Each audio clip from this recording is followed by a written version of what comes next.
Good day, I hope that you're well. This is a quick introduction to circles and the formula for circles, or the circles of function. So let's quickly just unpack it just to make sure that we understand it. There is a lot more to circles than just what you're seeing here today, but it is just to give an introduction, and then hopefully we can do a quick example together on how we might find the formula of a circle.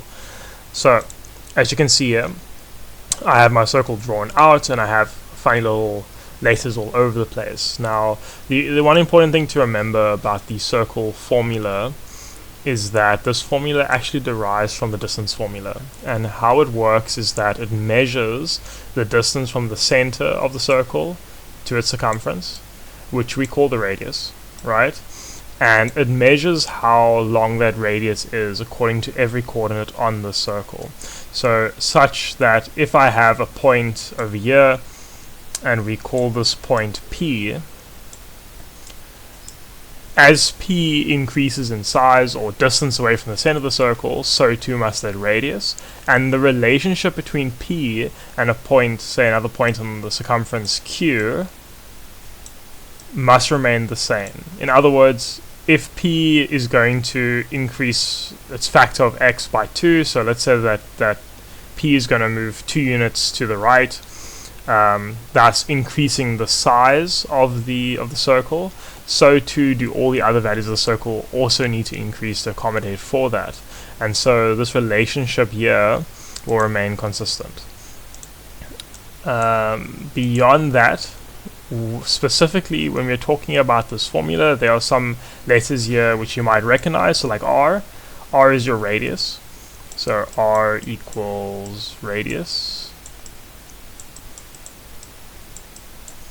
And then we have H, and H is the x component, x comp of the center of the circle, and K is the y comp, okay, the y component of the circle. Okay, all that means is that this coordinate here is the coordinate of the center of the circle, and that will always substitute into our equation here. Okay, so let's look at this in a practical sense. Let's say that we have a circle with a let's say that we have a radius of 5, and my coordinates in the center, x is equal to 2 and y is equal to 3. Okay, when I circumpose this into my formula, all I do is I start by writing my formula out. Wherever I see r, instead I'm going to put 5, so I go 5 squared, and I'm going to write it as equals x minus 2 squared plus y minus 3 squared.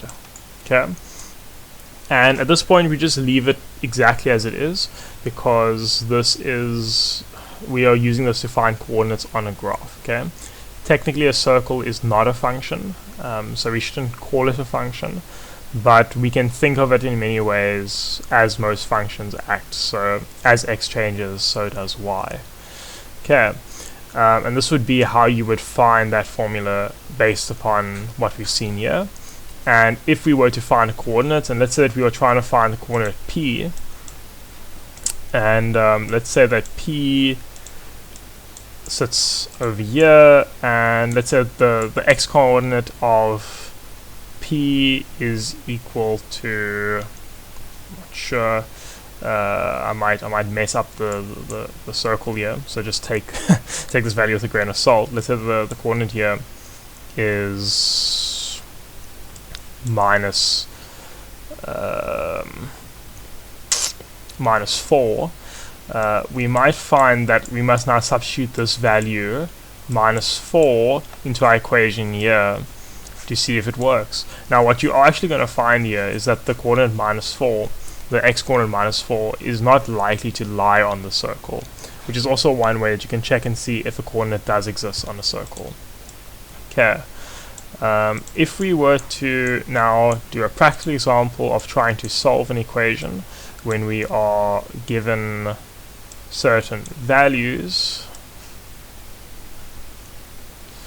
so let's say that we are told a point, once again let's go to the point P, and we'll keep our center of the circle the same for now, and we are asked to determine the values. So let's say this is 5 and this is 7, and we need to determine the value of r.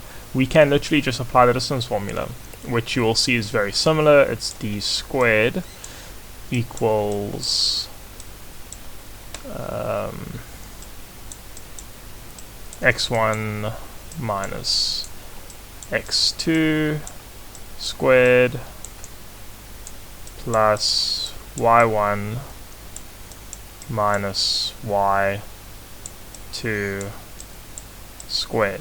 Okay, or we can actually just substitute it into this formula here to determine it. Because we have our center point and because we have our coordinates, we can then use it to find r. So yeah, it's not too difficult at this stage, as long as we understand these basics, because these basics do become very important, and circle geometry can become very overwhelming if one is not very comfortable with this stuff. So just make sure that you revise it and that you are happy with it. Thank you so much for your time. I hope that you enjoyed the video.